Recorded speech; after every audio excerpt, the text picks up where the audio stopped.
Hey guys, so we're going into week 3 of online learning, and we're going to start learning about the different rock types.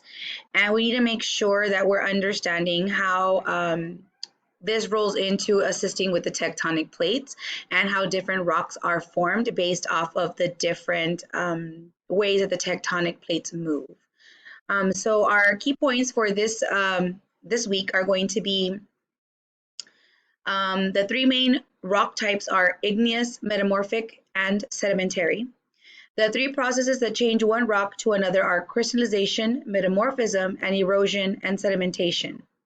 And any rock can transform into another rock by passing through one or more of these processes. And this creates the rock cycle. So what we're going to be talking about is going to be the rock cycle. We are going to be transitioning into a different way that you see your documents and all of the information for your lesson.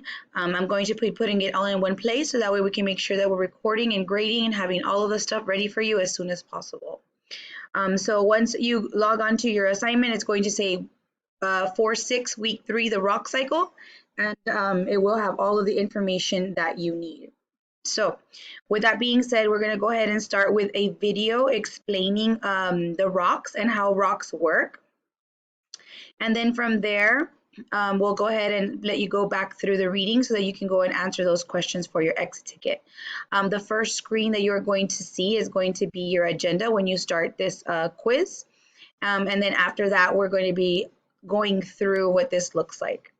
So we're going to go ahead and change now to our video. So I'm going to play the video and you will have some questions that you'll have to answer based off of the video. So please make sure that you are taking notes. And I will be providing the questions underneath the video portion. You have to complete all of the questions or you cannot move on to the next